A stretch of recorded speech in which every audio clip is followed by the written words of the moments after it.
Season 27 is fast approaching, and with that comes along patch 2.7.4.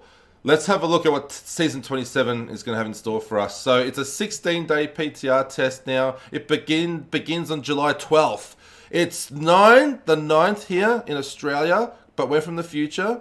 We're a day ahead of most people, so it's the 8th where y'all are from. 8, 9, 10, 11, 12. So in 4 days' time from right now, as of this recording, the PTR will begin. So I cannot wait for that. I will definitely make sure that I'm online. Hang on, will I be? Yeah, I'll still be here.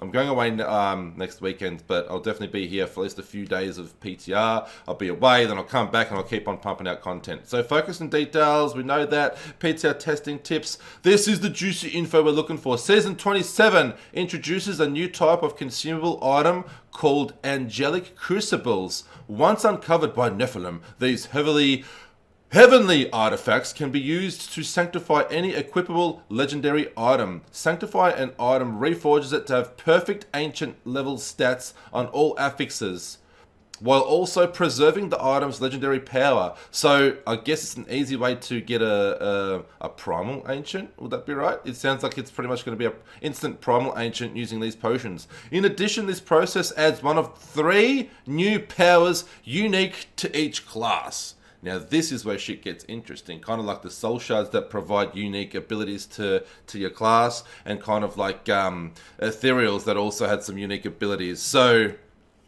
one of 3 new powers. Can we do this for each item? Obviously, these won't stack, would they? You can probably get like all 3 powers on individual items, but they'll probably also only be specific to certain builds and certain skills. Let's scroll down and find out. Ancient Angelic Crucibles and Sanctified items can only be acquired in seasonal play, blah, blah, blah. Obviously, we know that. They can drop anywhere in Sanctuary at level 70. So we can't get them before 70. I guess that's a given. I want to know the drop rate, because Season 26 had absolutely awful drop rates for those damn petrified scream keys. I know that a lot of you feel my pain. You know what I'm talking about. So I wonder what the drop rate is. I don't want it to be too common, but I don't want it to be ridiculously rare either, where you're playing like, 100 plus GRs and you haven't even had one Angelic Crucible drop. We'll see. I'm pretty sure they've learned from their mistakes.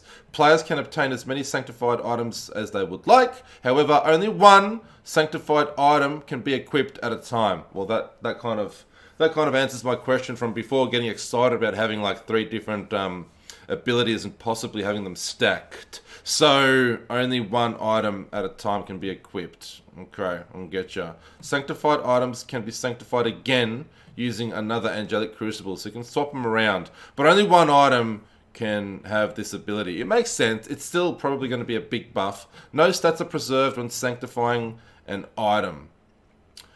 Only level 70 equipable items can be sanctified. Crafted items cannot be sanctified. Okay, so like your Captain Crimson's belts and your Orghild, stuff like that. It doesn't matter, because you can only sanctify one item anyway, so it doesn't need to be something crafted. Most likely be using many items that aren't crafted anyway. Here we go. This is the juicy info I want to get into. Let's have a look. Class specific sanctified powers are: for the Barbarian, Whirlwind pulls in and holds all enemies within 20 yards. Oh man, whirlwinding sounds fun.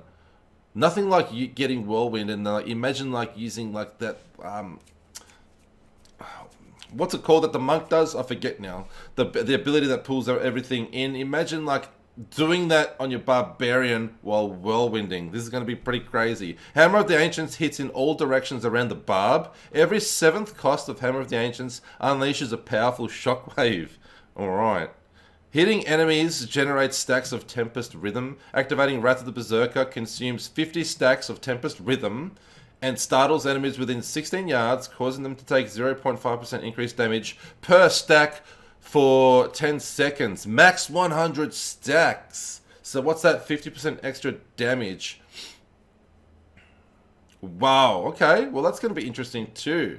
Especially if you've got like a massive cooldown on your Wrath of the Berserker and you can keep hitting it. So, Barbarian sounds interesting. Might have to start whirlwinding again.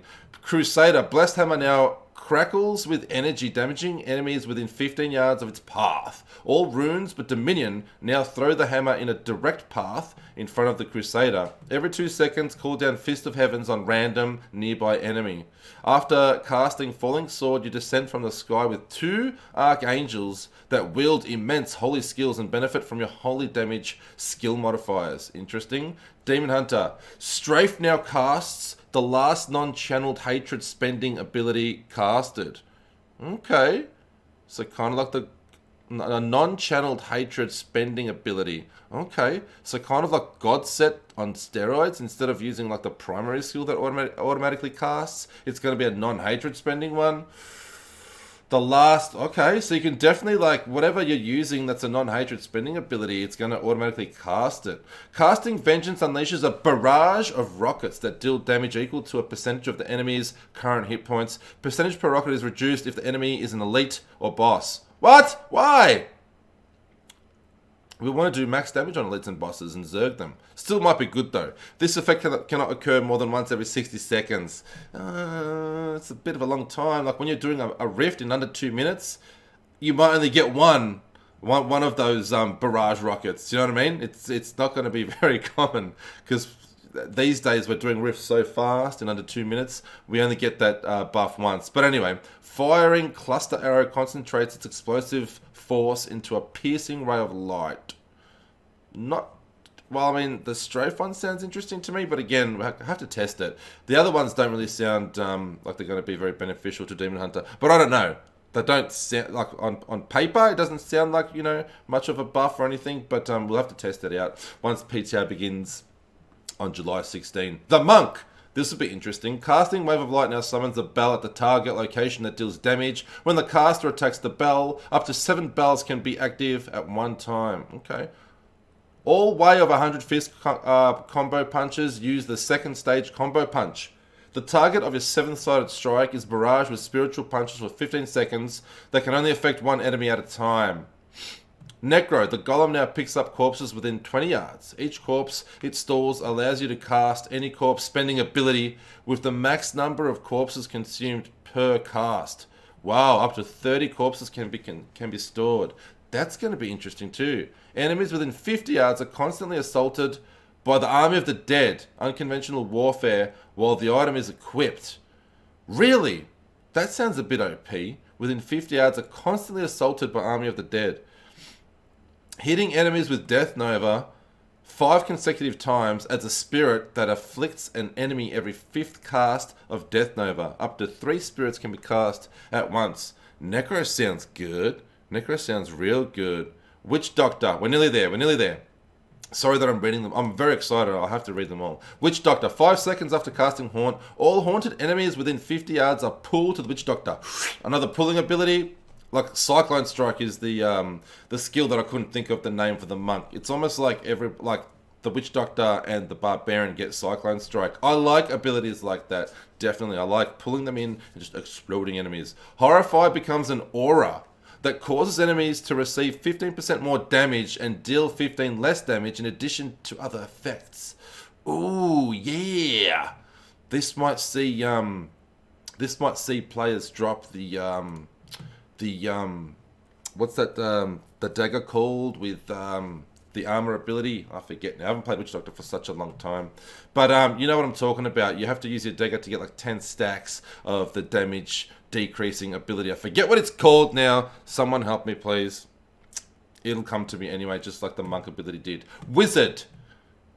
Casting Storm Armor sends a power thunderbolt from the skies that instantly kills a random enemy within 30 yards. So imagine the Rift Guardian. Bosses are not killed. Oh, there you go. It answers my question. I was going to say, imagine using this on a Rift Guardian when you're pushing. You can do all the hard work and then instantly kill the Rift Guardian. It would have been so OP, but no. It answered my question just reading on. Bosses are not killed, but take significant damage. Well, that's still a big bonus. That's still a huge... This is going to be a huge freaking deal for solo pushing and 150 clears at some stage during the end game and, you know, later in season. This effect cannot occur more than once every 60 seconds. So if you get a great rift, and you get to that Rift Guardian with like minutes to spare, and it's a real tough one, like, you know, you might have 3 minutes to kill the Rift Guardian, but you'll get like 3 of these massive blows on it. Arcane Orb now periodically spawns up to 4 orbiting charges that will generate an additional orb when cast. All charges from the Arcane Orb rune now detonate at the same time. Magic missiles fire 20 missiles and gain the effect of the Seeker rune. Interesting. Interesting. Sacred Harvester with Soul Harvest is the Witch Doctor ability I was thinking of. Thank you, MRA. I haven't played Witch Doctor for a while. I've played every class in the game, so things like will definitely come to my mind, but I just like sometimes can't remember because like there's so many items in Diablo 3 and so many skills and passives and things to remember. You can either jumble them up or forget. So Sacred Harvester with Soul Harvest is what I was thinking. That might not be a thing anymore, or maybe if you're pushing, you can definitely use this, where is it? The Horrify ability, 15% more damage, 15% less damage. I mean, 15% damage decrease isn't much, but maybe it'll go hand in hand with Sacred Harvest and Soul Harvest. But I mean, for speed running, we could probably definitely, I feel like we could probably drop the Sacred Harvester and Soul Harvest setup. Possibly. I can't wait to get in there and play with it. Let's have a look at some general updates and see maybe what's been nerfed. Like, yeah, alright, there's going to be some nerfs down there and some changes. Maybe some buffs. I don't know. Adventure mode is now unlocked for all accounts by default. Players no longer are required to complete the campaign. So this is a question I get a lot on my stream with new players. Asking why they can't access season mode, not to tell them to complete campaign. Even like, if you don't want to complete campaign and you want to get straight into like seasonal stuff, you can always do it by completing Act 5 or getting someone to help you to complete Act 5 and kill Malthael anyway. So you could instantly get it almost anyway. It was just like one little headache you had to go through. So I think that's a good move, Blizzard. Good move. And people that want to play the campaign, I always urge people, play the story, play the campaign if you're first starting the game, if it's your first playthrough. Default difficulty selection has been updated to be consistent for all players and platforms. All players now have access to normal Torment 6 difficulties by default, and upon reaching 70 with a character, gain access to Torment 7 to 16. So this means we just have to get to 70. There are no solo clear requirements or anything like that, I believe. So as soon as you get to 70, if there are players above you, you can like join them in Torment 16 and like get a bit of a buff and run with them. I would assume that's what it means. Uber boss realms now automatically close 60 seconds after the Uber bosses have been defeated. Additional portals to the same Uber boss realm can be opened in a single game session. Great. That's, you know, definitely something that they should have done long ago. Experience rewarded upon completing an Echoing Nightmare has been reduced by 83%. So farming Echoing Nightmares for XP next season is not going to be a thing. Forget about it. 83%. It got nerfed after PTR. Now it's been nerfed further. That's it. With all of the consumable player buffs that we're going to get, the powers, I think speedrunning is going to be a thing. What setups are going to be ideal for speedrunning? I don't know. I hope it's not just rats again. Most likely, it's going to be rats all over the shop. If that's the case, then that's it. I'm going to learn how to play the Z-Neck for sure. I'm going to play every rat class in the game if rats is a thing for sure. All right, item changes. Let's power through this. Guardian's Jeopardy. Your base vitality attribute items is increased. Guardian's Jeopardy. Your base dex. Blah blah blah. Nothing really standoutish there. Armor of Akan, Judgment has no cooldown, gains the effect of every rune. Armor of Akan, attacks from Phalanx Avatars, reduce cooldown of Akrat's Champion by 0.5%. Eternal Union, increase the duration of summoned Phalanx Bowman. Necromancer, Chukul's Avatar, Blood Rush, Siphon gains the effect of every rune, blah blah blah blah. I want to see some big nerfs here. Dalsea's Magnum Opus. I'm not going to go through like all of the classes with all of the changes. This is the one I want to see the most. Monks. This is what I want to see. All right. Is the monk going to get nerfed? This is what I've been sort of debating all season. What do you all think? Will the monk be nerfed? Or it's not going to be buffed. It's still pretty crazy. It's still quite crazy.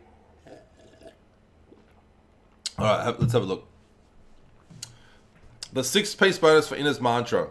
Gain the passive abilities of the 5 ruined mystic allies at all times. Attacking enemies creates your chosen mystic ally that lasts 15 seconds up to 10 mystic allies.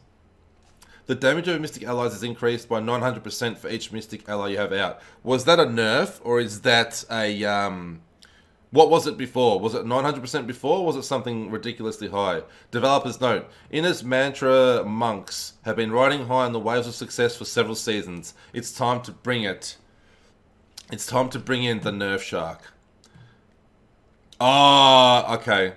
I wish they had that noted there. 900% down from 3,000. I knew this would happen. I was saying it the entire time. Whenever there's a class that clearly stands out and is more powerful than the rest, they have their time. Demon Hunter had their time. Witch Doctor had the time with Mundanugi. It was super powerful at one stage. Not particularly for speed running, but for solo pushing. It was so powerful for a few seasons, or a couple seasons at least. Wizard had its 2 or 3 season run, where it was like Firebirds was ridiculous. Everyone was like, every man and his dog was running a Wizard. The Necromancer with, Bone Spear had its time. It was super powerful at one stage as well. Monk had its 3 season run. They nerfed the Fire Monk for this current season, and next season they're nerfing Inner's Mantra completely. So, Nerf Shark, num num num. That's the main one I was interested in. That's the main one. I just wish that they had the changes like somewhere noted. 900%, but down from 3,000%. Fix some bugs. That's pretty much it.